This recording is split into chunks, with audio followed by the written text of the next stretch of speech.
Cuéntame a Cumaná, la crónica amena, sencilla, pero verdadera, que recoge los hechos y sucesos que dieron historia a una ciudad que como Cumaná se apresta a celebrar el 27 de noviembre de 2015 sus 500 años de fundada.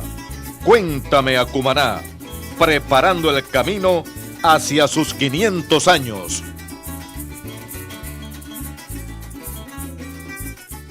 Bienvenidos cumanesas y cumaneses a Cuéntame a Cumaná. Hoy nuevamente con el cronista de la ciudad de Cumaná, el doctor Ramón Badaraco, quien de tanta información nos tiene obnubilados ya. Ahora queremos preguntarle al doctor Ramón Badaraco con respecto al ingreso de dominicanos y franciscanos a Cumaná. Esos capuchinos que, empeñados en hacer la obra de Dios que tenían encomendada, pues solicitaron al rey de España permiso para ingresar a la tierra firme, que no había sido realmente colonizada ni había sido impactada por la huella del colonizador español como fuerza de opresión hacia los indígenas.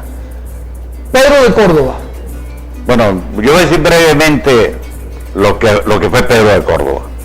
Pedro de Córdoba llega a Santo Domingo en 1510. Él es el vicario de los dominicos. Los dominicos eran la orden religiosa más importante de aquella época, un poder. Y Pedro de Córdoba, dice Bartolomé de las Casas, que era un hombre que sufría de un permanente dolor de cabeza y que tenía un olor a santidad muy grande, ¿no? Y fue escogido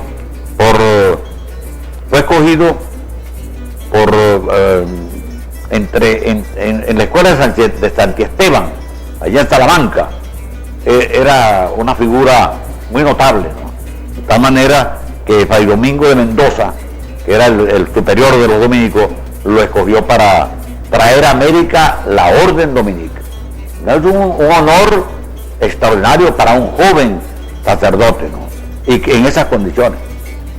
Pedro de Córdoba llega a Santo Domingo en 1510 y enseguida le informan a Pedro de Córdoba que ahí lo que hay es una matanza de indios horrorosa, ¿no? Y le echan los cuentos de un tipo que tenía un perro que se comía a los indios y la muerte de Anacaona y los desastres, la desaparición por completo de los indígenas de Santo Domingo que huyeron ante la barbarie española, ante la esclavitud.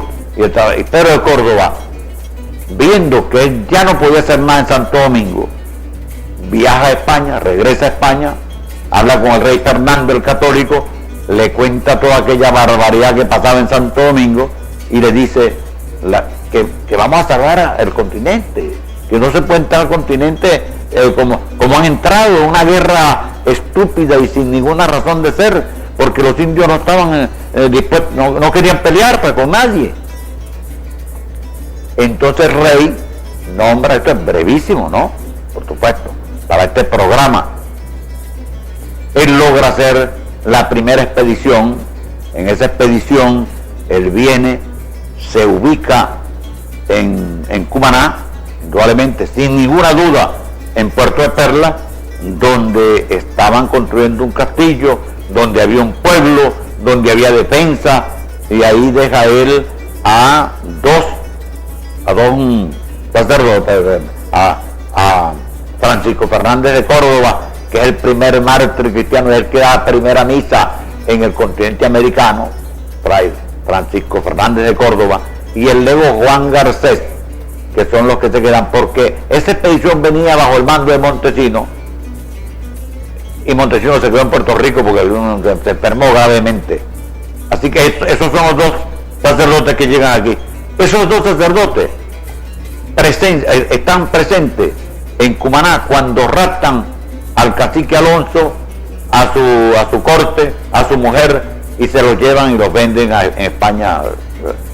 Entonces hay una represalia de los indígenas. Sería muy largo contar todo lo que pasó. Los indígenas le dieron 4 lunas para que devolvieran a su cacique y a su mujer y a su hijo. No se pudo lograr y los indios aquí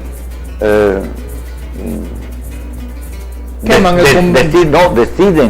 Deciden sacrificar a estos a este sacerdote, Francisco Fernández de Córdoba, y al lego Juan Garcés. Probablemente liquidaron a otros más, pero los dos nombres que saltan a la historia son los dos nombres de estos dos sacerdotes. Pedro de Córdoba tiene conocimiento de esta situación. Él había mandado a estos dos sacerdotes para que prepararan el camino para traer una mayor organización para acá. El rapto del cacique y la muerte del sacerdote son dos elementos que también crean una conmoción en el reino, una conmoción. Pedro de Córdoba, infatigable en su trabajo por tomar posesión evangélica de la tierra firme, vuelve a España, pone las quejas, consigue que se dicten las primeras leyes de Indias. El rey, conmovido, pues por supuesto, el rey Fernando el Católico le da toda la autoridad del mundo a Pedro de Córdoba. Vuelven a Santo Domingo, rescatan a un gran parte de los indígenas, pero muere el rey. En enero de 1516 muere el rey Fernando y viene lo que se llama, se crea un grupo de gobierno, ¿no? Porque el rey, el heredero es un niño, es Carlos V, ¿no? Carlos V de Alemania y primero de España. Entonces los regentes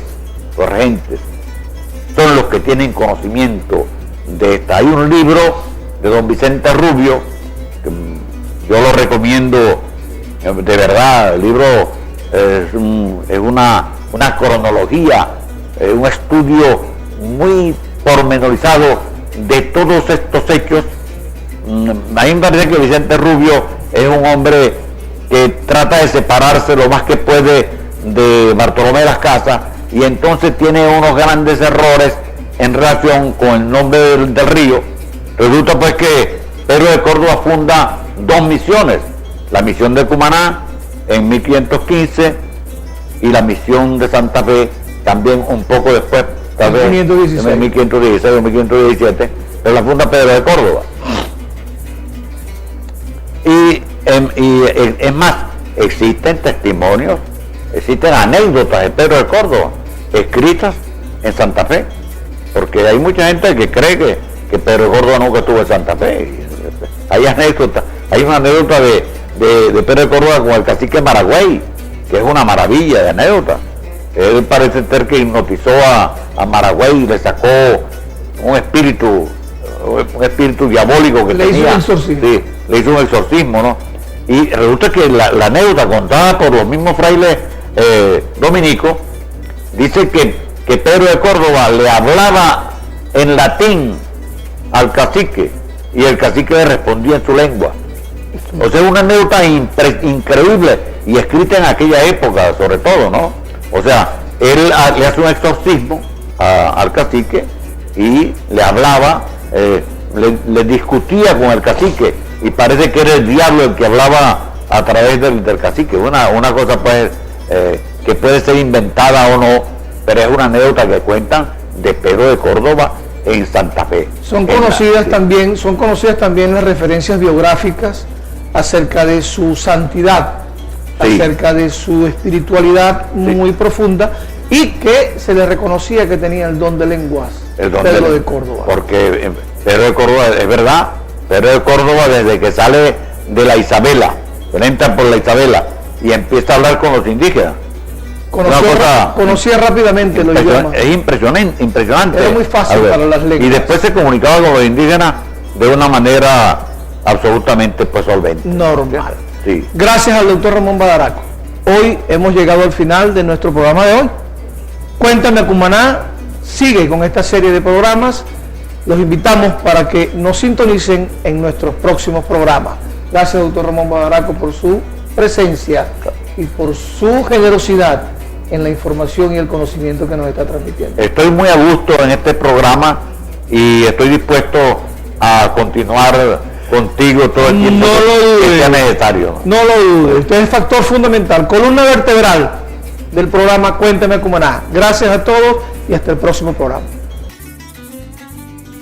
Cuéntame a Cumaná, la crónica amena, sencilla, pero verdadera, que recoge los hechos y sucesos que dieron historia a una ciudad que como Cumaná se apresta a celebrar el 27 de noviembre de 2015 sus 500 años de fundada. Cuéntame a Cumaná, preparando el camino hacia sus 500 años.